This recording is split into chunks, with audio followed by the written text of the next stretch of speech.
so yes, just firstly I just wanted to talk about the fundamentals, what we have to know to be able to use these techniques. These techniques are based on the understanding that we are all highly powerful spiritual beings. We are all source, we are part of source energy, we are part of God. Whatever your understanding of God is, we are part of the one source of all that is, and we each have a very powerful, potential to, well, it's unlimited.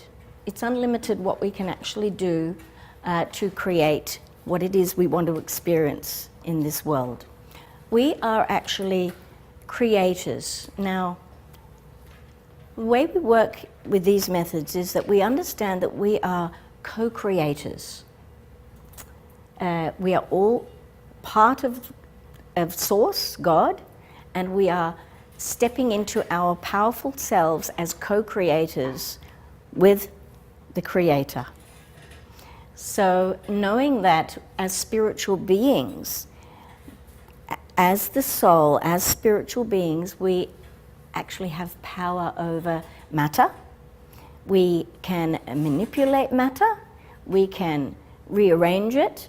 In fact, we have been creating from what we call the field of unlimited potentiality forever. That's how we've actually manifested our experiences. That's how we've drawn to us what we've experienced in life. We've manifested this body all through the power of our own thoughts and feelings. Now, what the ancient texts call the white light, or the Brahman, or God's source stuff, science now calls the field of unlimited potentiality. So what we are able to do is we are able to draw from that field whatever it is that we want to manifest into creation, into the physical. Now, we all know how to, let's say, mold a clay pot out of clay and make a pot. But we have yet to learn how to mold from that field of everythingness what it is we want to experience in the physical. Even though we have been doing it, but maybe not consciously. Every thought is creative. Every feeling we put out has a reaction. So every single intent that we have impresses itself upon that field, and at some stage will create and manifest into the physical.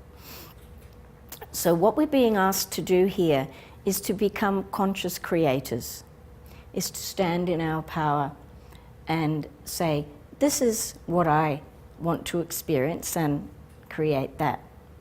So this understanding about ourselves as a spiritual being, do all of you agree on that we are a spiritual being having a physical experience? Yeah? Okay.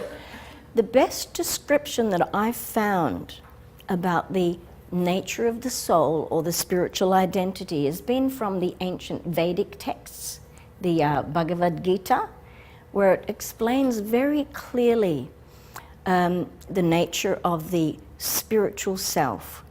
And it's explained there that we are eternal, we never die, we're ever existing, we are not, the soul is never withered by the wind, it never deteriorates in every way, it is always perfect.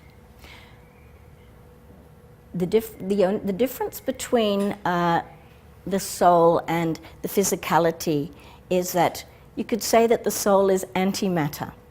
It is always expanding and it's always living.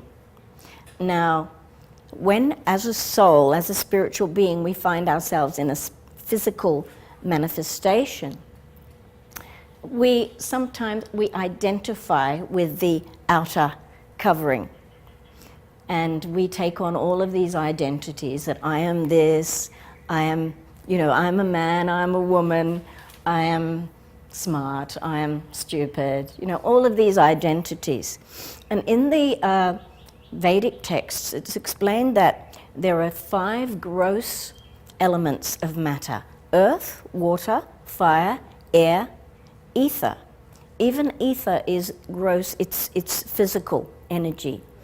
And then there are 3 subtle layers: mind, intelligence, and false ego, or the false concept of self. So there is the gross covering of the spiritual being, of the soul, and there's also the subtle covering. So, but these are still material layers. Earth, water, and it's in the manual, but I'm just going through it now. Earth, water, fire, air, ether, mind, intelligence, and false ego. Now these are identities. These are actually not who we truly are. And the truth is that as the spiritual being, the eternal being, we can change or structure the material elements around us to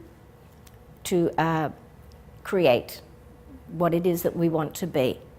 So we are all, and I'm sure you've all seen, everyone here has seen The Secret and all of those, about how we attract. We are an attractor field. We attract into our reality what it is that we put out in our thoughts and feelings.